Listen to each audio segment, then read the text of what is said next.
Good Yontif.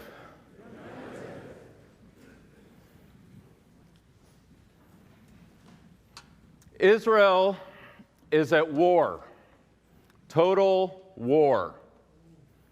With these words, my grandfather of blessed memory began his sermon to his congregation in the days following the outbreak of the Yom Kippur 1973 war. Israel is at war, total war. Israel is engaged in a life and death struggle, a struggle for its survival. 100 million Arabs against 3 million Israelis. My grandfather continued, how many of Israel's young people who mobilized on Yom Kippur, who left shul from home, from wherever they happened to be, who went out confidently and courageously, will return wounded and mutilated? How many flowers of our youth, he asked, will never return? On Rosh Hashanah and Yom Kippur, we prayed for life. Today, we are not asking for ourselves, he said. Today, we are praying for the survival of Israel. I never knew my grandfather, the Reverend Dr. Rabbi Cosgrove, rabbi of Glasgow, Scotland's Garnet Hill Synagogue. Aside from a photograph of him holding me when I was a baby and a lifetime of stories about him shared with me, my impressions of my grandfather come by way of a handful of his handwritten sermon notes saved by my father following his death. The final sermon of his in my possession is the one from which I just shared. He delivered it on the first day of Sukkot, October 11th, 1973. He died just a few weeks later. That day, he implored his community to take action, to make a life-saving transfusion of damim, the Hebrew word that means both money and blood, to do what was ever needed to save Israeli lives. He spoke of his love for Israel and the importance of Jewish unity, and while he expressed confidence that Israel would prevail in his crossouts in the scribbled palimpsest of his sermon notes, I can sense his anxiety, his uncertainty at the outcome. Israel was attacked on October 6th. On October 7th, Syria had captured the Golan. On October 8th, the Egyptians had destroyed over 50 Israeli tanks in a 13-minute battle. What my grandfather knew or didn't know that day, I don't know. But I can read his words, and I can see the shake of his hand. Kol goyim sevavuni, the nations have surrounded me, he quoted from Psalms. Who will live and who will die, he cited from the High Holiday Prayer Book. As dire and dark an hour as the young Jewish state had ever known. For those who do remember 73, and I imagine many here do, then you probably remember not only where you were that day, but how you felt. Arab armies pouring across the Golan Heights and Sinai's shattered Bar-Lev line, harrowing reports of battle, a face-off with the Soviets, the oil embargo, and the apocalyptic visions triggered by it all. Over these last few weeks, I've heard many people share recollections of where they were on that Yom Kippur when Israel's fate hung in the balance. And whatever memories we have here in the diaspora, they pale in comparison to the memories held by Israelis themselves. 2,656 soldiers killed in action, over 12,000 wounded, hundreds captured, many of whom we know were subjected to torture by the enemy. We here at Park Avenue Synagogue need look no further than the father of our own Cantor Schwartz, Yehuda Schwartz. Yehuda was a new father to his 5-week-old daughter when he was called up to his tank unit on that Yom Kippur day. He went up to the northern front, going up the Golan into battle as others fled down in the other direction. When his tank was hit, thank God he survived, but not without suffering severe burns. I think of Ozzy's mother, Yochevet, who left her newborn daughter at home so she could run to Rambam Hospital to see her husband. His burns were so severe that she was unable to recognize him until she heard his voice. As Ozzy's father would later reflect, there were no heroics that day. Truth be told, there wasn't even much of a battle. The real battle only came after the war, the battle of recovery, the battle of every soldier's wife, daughter, and son, every soldier's mother and father, many of whom themselves were Holocaust survivors, to come to terms with the trauma of the war. Shattering as the loss of life and physical wounds, the psychic trauma on the soldiers, their families, and the nation was only just beginning. Israel would never be the same. The shock waves of war reverberating through the country into the years to come. The war revealed Israel's vulnerability. The hubris of the country's post-67 complacency, referred to as a concepcia, was shattered. Some of you may recall the image of Moti Ashkenazi stationed outside of Golda Meir's office in the months after the war with a placard proclaiming, "Grandma, your defense minister is a failure and 3,000 of your children are dead." The Agranat Commission, the waves of protest over the government's lack of preparedness and handling of the war. By April of 1974, both Prime Minister Meir and Defense Minister Dayan had resigned their posts. By the 1977 elections, Meir's Labor Party had given way to Begin's Likud. In retrospect, the trauma of the war gave rise to at least two movements.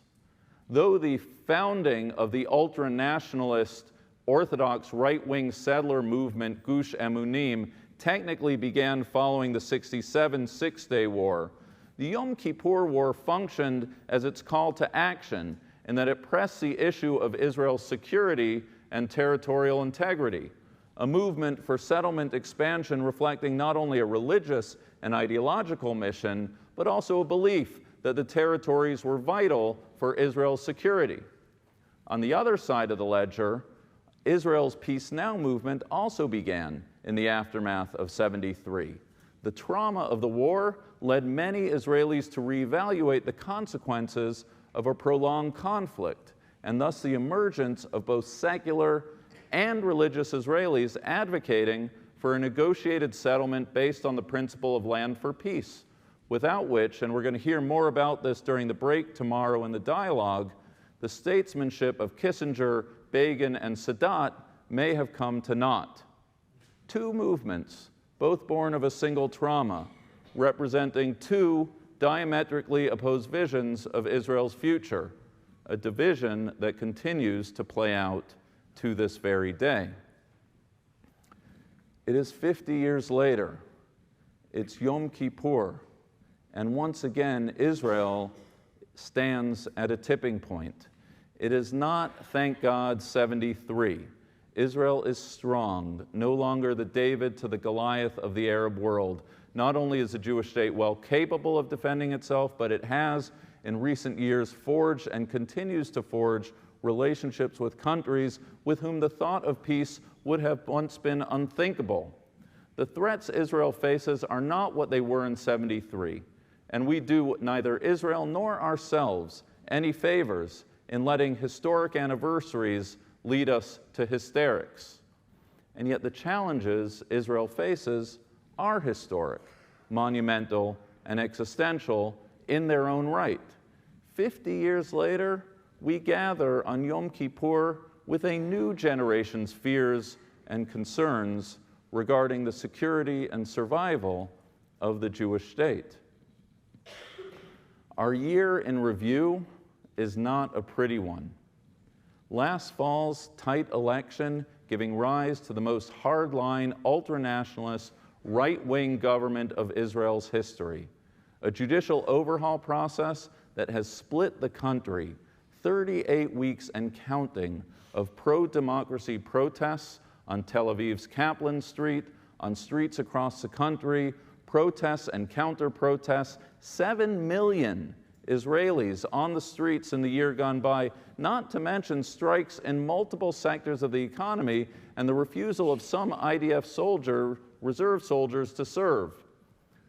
We have witnessed the mainstreaming of racism and homophobia by Knesset members, the forwarding of legislation that would curtail Israel's status as a liberal democracy, and legislation that would provide blanket exemptions from national service for all young ultra-Orthodox men. Israelis have suffered again and again and again from the unstemmed violence of Palestinian terrorists. There have been outbreaks of settler terrorist attacks against Palestinians, and there has been an unprecedented eruption of violence from within the Israeli Arab community.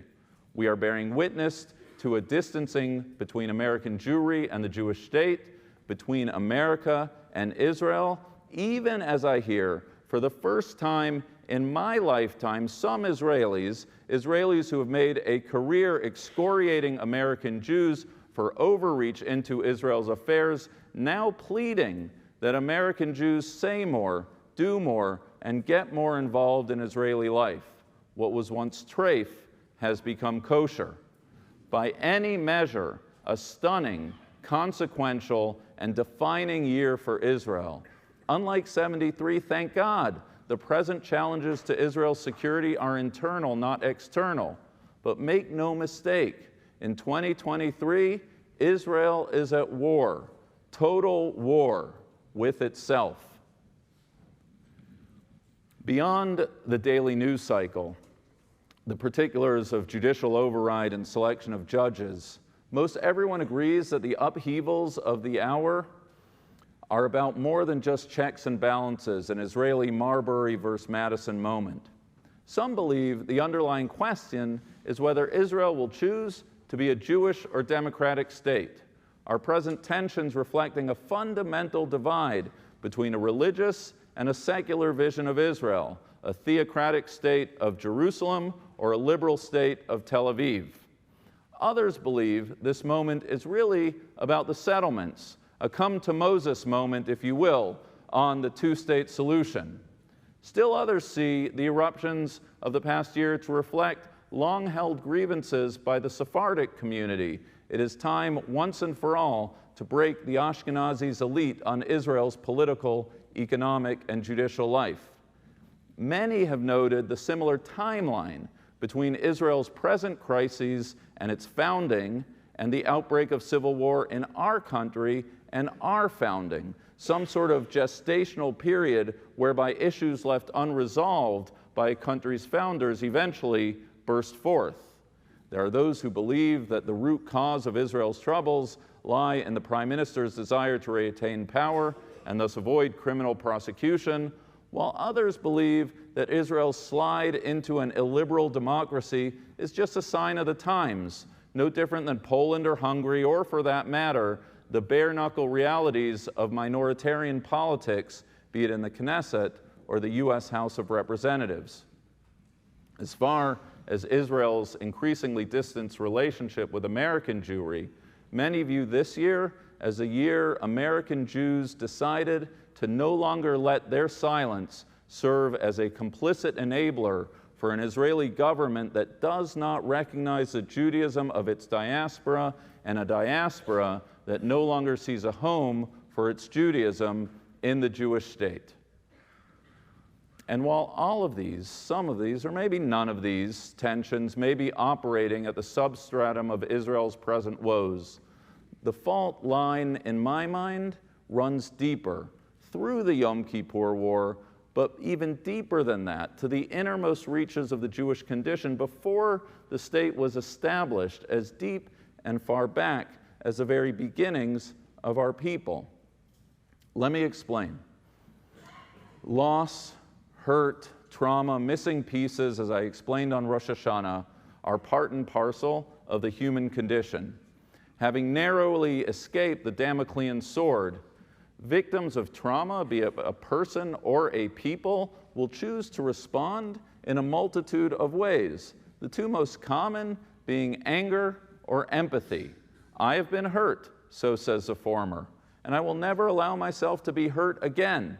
My hatred of my enemy and my hypervigilance against my potential enemy is my response to my victimhood. To paraphrase the political scientist Jennifer Mitzen, to the physically insecure, there is ontological security in knowing whose one's enemies are. Another response to trauma involves a posture of empathy and the dogged pursuit of peace. I have been hurt, so says this victim, It's a condition neither either I nor anyone should ever experience. Having survived, having been given a new lease on life, I will leverage every fiber of my being towards ensuring that no human being should ever endure the victimhood that I did. I will work to bring peace in this world with the aim that the divine spark of every person is affirmed. Anger and empathy, both well-documented responses to trauma existing within us all. As Jews, we have had more than our fair share of trauma. Both are coded into the DNA of our people. Milton Berle was righter than he knew when he quipped that when a person converts to Judaism, they are granted 5,000 years of retroactive persecution. But how we respond to that trauma, that has always been the choice that has defined us. Is the take-home message of Purim, Esther's courage and heroism, a message of light, joy, and gladness, gift-giving, and tzedakah to the poor? Or is it a tale about the wickedness of Haman, the perennial threat of anti-Semitism, the obligation to defend ourselves and take vengeance on our adversaries? Both are there. What we choose to focus on is a decision that we make. Is a take-home message of the Passover Seder one of radical empathy, a reminder that we must know the heart of the stranger, for we were once strangers in a strange land? Or is a message that in every generation a new Pharaoh emerges to destroy us, against whom we must stand vigilant? Both are there. What we choose to focus on is a decision that we make. Many of us can probably think of a survivor of the Shoah whose trauma resulted in a lifetime of embittered victimhood. Many of us can think, I'm sure, of a survivor who responded to their trauma with kindness, liberal values, and an overflowing love of humanity. Neither response in and of itself is right or wrong. Why one response and not the other? It's not for anyone but for that person to know. But it is the difference that makes all the difference in the world. The Yom Kippur War is illustrative in that two identifiable movements, Gush Emunim and Peace Now, emerged from the war, each reflecting a response to a single trauma. But the Yom Kippur War is just one date and data point in a much bigger story. This year also marks 120 years since the Kishinev pogroms, a series of anti-Jewish riots that prompted many early Zionists, most famously Vladimir Jabotinsky, to turn away from Achad Ha'am's light unto nations cultural Zionism towards a revisionist Zionism of assertive Jewish self-defense. In fact, this year, 2023, marks exactly 100 years since the publication of Jabotinsky's iconic Iron Wall essay, in which he urged, in the wake of the Tel Chai massacre, an uncompromising militance in the face of the Arab opposition to a nascent Jewish state. That same year, Jabotinsky resigned from Weizmann's moderate Zionist movement to found Beitar, a program aimed at educating youth in a militant national spirit. It was the late Israeli poet Chaim Guri who, in the wake of the Eichmann trial, described the soul of Israel by likening it to our patriarch Isaac, who narrowly escaped his near sacrifice on Mount Moriah. Isaac, Guri wrote, was not sacrificed, but he bequeathed that hour to his offspring. They are born with a knife in their hearts. I think of the knife on the hearts of Israelis in the poetry of Uri Zvi Greenberg, the poet of Israel's national right, who, in the wake of the Shoah, urged Jews to never trust, not even when the Messiah comes, to turn their swords into plowshares for fear of becoming victims once again. I think of that knife in Moshe Dayan's 1956 Gettysburg-esque funeral oration of the slain kibbutznik Roy Rotberg, in which he spoke of young Roy, whose yearnings for peace deafened his ears, and he did not hear the voice of murder waiting for him in ambush.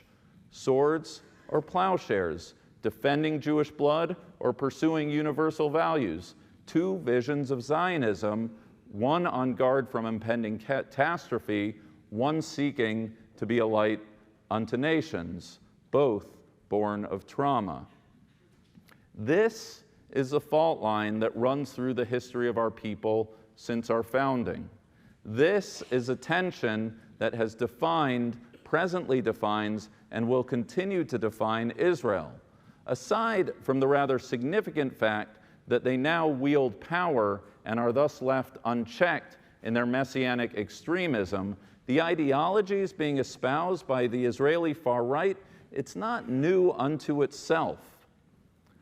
Israel's ultranational government is merely the latest instantiation of an ideological line that has always coursed through the veins of our people.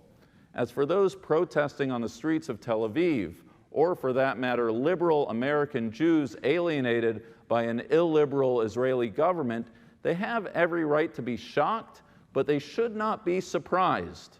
Indeed, if there's a silver lining to all this, it might just be that Jews in Israel and America will be more engaged and active in the short, medium, and long-term tactics necessary to create an Israel that reflects their lived values, and I would add, the founding documents of the State of Israel itself. All of which brings me back to where I began. It is Yom Kippur, 50 years later, and Israel's fate yet again hangs in the balance. And like my grandfather before me, I wonder what the message is that my community needs to hear. My writing instrument is a little more sophisticated, but my thoughts are just as fumbling, and my hand too, it trembles. I know my opening line. It echoes that of my grandfather. Israel is at war with itself. It's where I go from there that my struggle begins. Israel is not, in my opinion, in a competing truths moment, what the rabbis call an elu ve'elu debate, that the views of both sides are reflecting equally the will of a living God. I have no great reveal for you today. You know what I believe in. I've been saying it to you for the last 16 years. Women's rights, gender equality, minority rights, separation of state and religion, a two-state solution, religious pluralism, liberal democracy, and yes, as stated in Israel's Declaration of Independence, an Israel based on freedom, justice, and peace as envisaged by the prophets of Israel.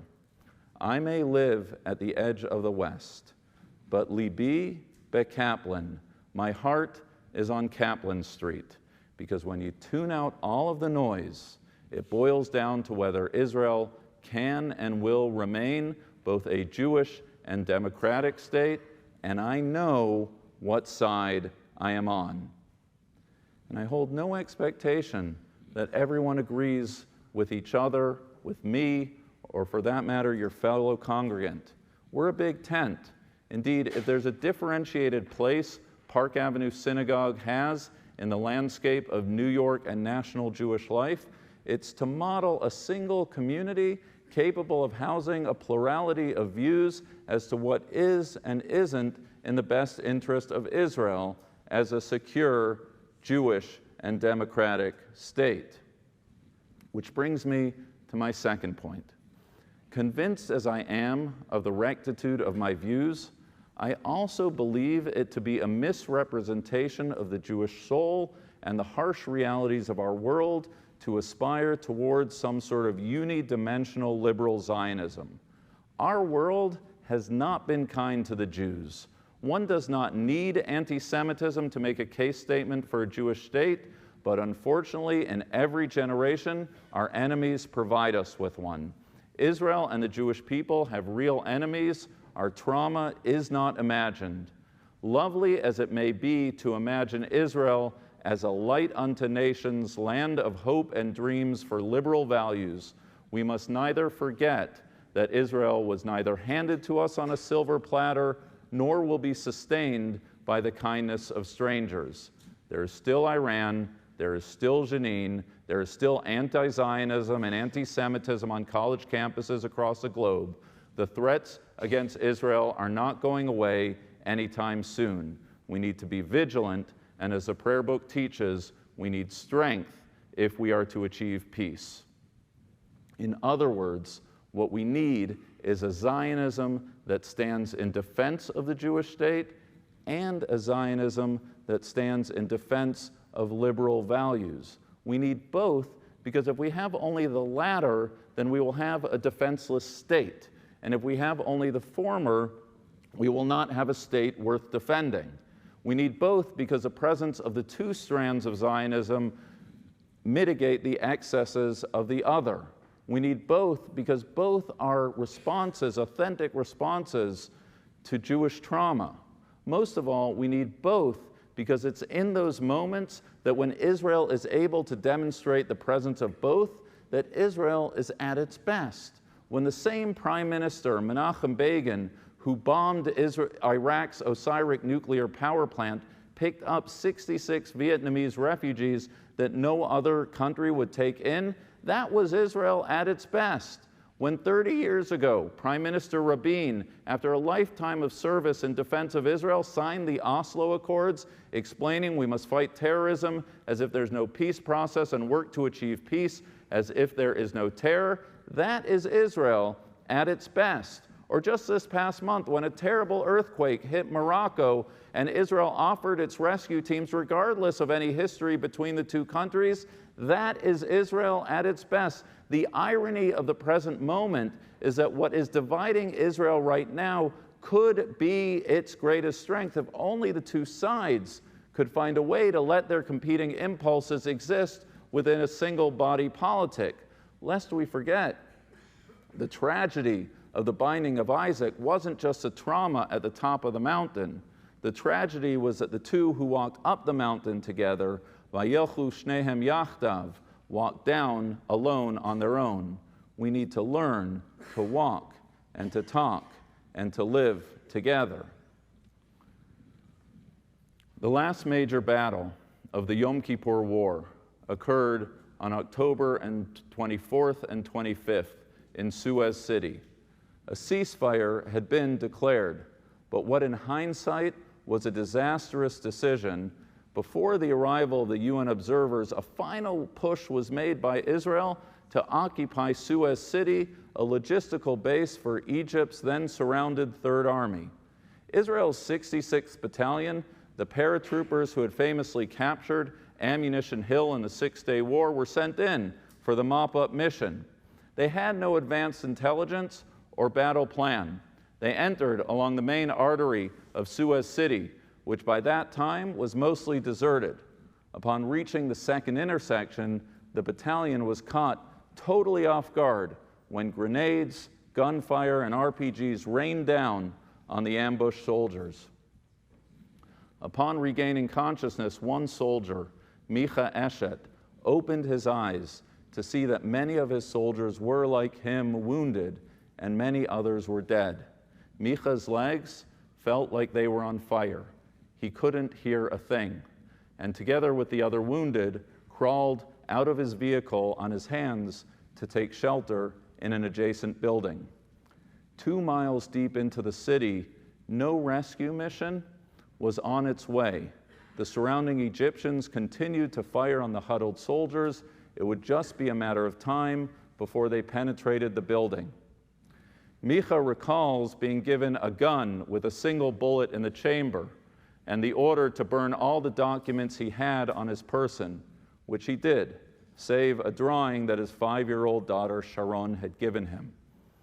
As nightfall arrived, some soldiers in the unit thought better to wait for help, while others argued that it was time to make a run for it. At 2:30 in the morning, the surviving soldiers decided it was now or never. In the dark night, for 2 hours, those bearing stretchers, those wounded dragging their legs, and the few healthy ones wound their way through the streets of Suez City towards a spotlight that indicated the presence of the Israeli position. As Micha and his fellow soldiers reached safety, the sun began to break through the clouds and the morning mist. Exhausted and out of breath, Micha collapsed on the ground, looking at the most beautiful sunrise of his life. Over 80 dead and 120 wounded, the Yom Kippur War ending just as ignominiously and traumatically as it began. Micha, I'm glad you're here with us today. I'm glad you and Sherry are here. I am forever grateful to you that you took me in as your adopted son when I lived in Israel after college. You instilled in me a love for Israel that has never wavered. That cute brunette that I met in Israel, you'll never believe. She became the Rebbitzin of Park Avenue Synagogue.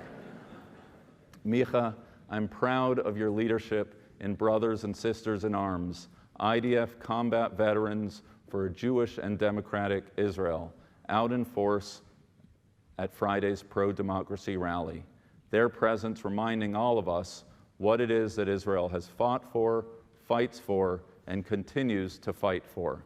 I hope my speech at the rally made you proud. Your presence here today makes us all proud. Most of all, Micha, I'm excited for the party being planned on October 25th for the members of your battalion who fought 50 years ago. A day you told me reserved for smiles and laughter. You're even calling it a birthday party. Why a birthday party? Because on that day, you and your friends were given life. Having survived the trauma of the darkest of nights, you emerged understanding that the miracle of life, the miracle of the state of Israel, was something not just to be defended, but nurtured and treasured. So Mika, when you return to Israel, let them know that we here in America, we here at Park Avenue Synagogue, feel the same way, that we stand with you, with all of Israel, as we always have, so we always will. Good Yom Tov.